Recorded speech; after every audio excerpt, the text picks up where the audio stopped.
Hey all, thank you for tuning in to Benda's Gaming. Let's get right into it.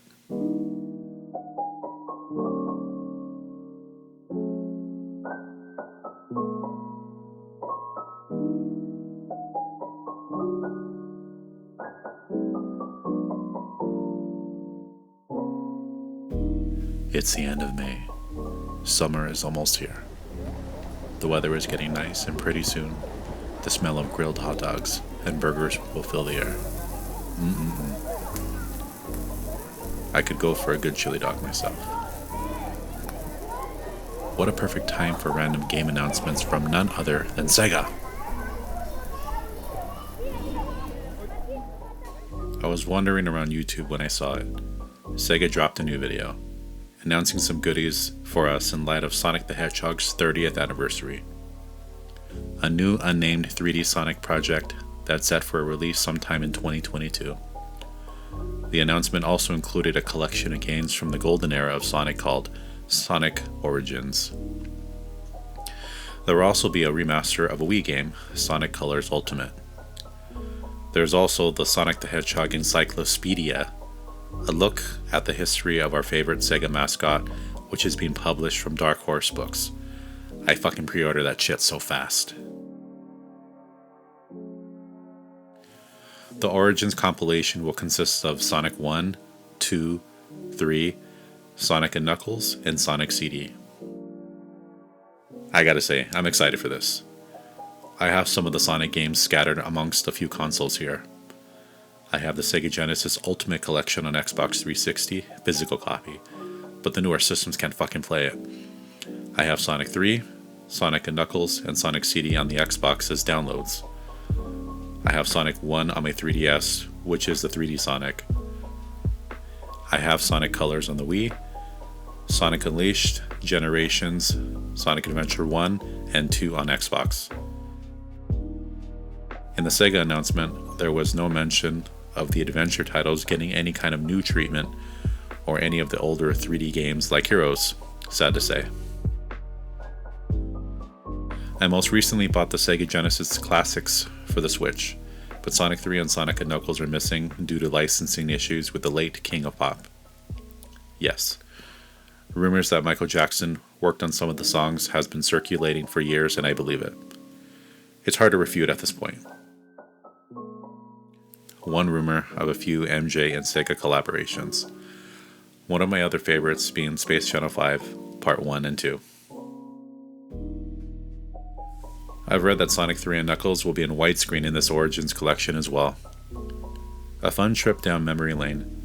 However, I wonder why just those two games were mentioned having widescreen. What about the others? What other added content and features will be included? Perhaps audio commentary on the making of the games? Behind the scenes? Beta versions of the games? Will the games be upscaled for 4K? With this bajillion compilation re-release, I'm hoping they add some more meat to the release.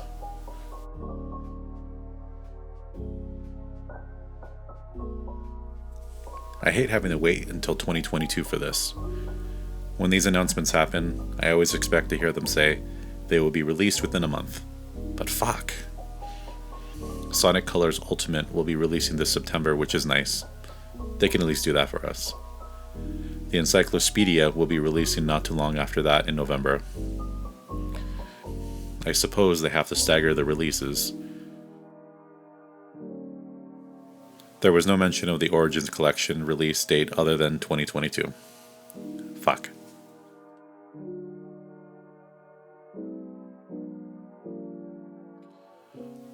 This is a long shot, but what I'm also hoping for is another Sonic Mania game.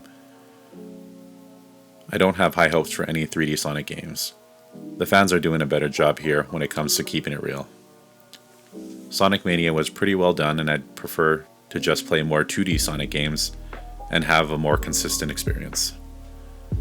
The last 3D Sonic game I enjoyed was Sonic Adventure 2 back on the Dreamcast, and again when it was re-released as Battle on later consoles. Also looking back at Sonic Heroes, that was also pretty decent, and I wouldn't mind playing it again. I would hope that they are recruiting fan help to make a 3D Sonic game, as Sega cannot exactly be trusted with their own IP. I most recently bought Team Sonic Racing, and that hasn't captivated me like Sega All-Stars Racing did.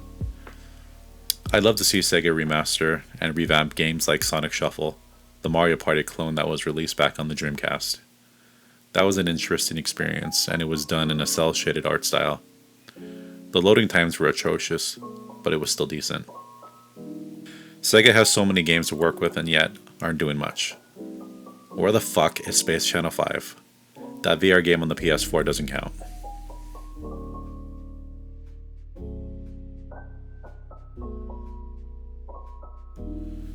Aside from the Mario Brothers, the Sonic games were an early piece of my childhood, and the games hit different than any other that came after. Sonic will always have a special place in my heart. I remember one year getting chickenpox, and it was Christmas. This particular year, I got the Sega Genesis. It came packed with Sonic 2. You never forget when something happens to you as a kid and someone or something helps you through it. Sonic was just that. I played a lot of video games as a kid. I didn't like to do much of anything else. I started off with the NES, but that was my older brother's. The Sega Genesis was my first console technically, and I got to play some rather interesting games. I gotta give it to Sega. They released some pretty creative titles compared to my experience with Nintendo in the early days. Games like Sonic, Shining Force, Shining in the Darkness, Phantasy Star, Nights into Dreams will always stick out for me. Maybe I'll do an episode on just Sega in the future. Are you excited for this announcement from Sega? Will they do us fans right? I certainly hope so. Thank you for listening today. Until next time, gamers.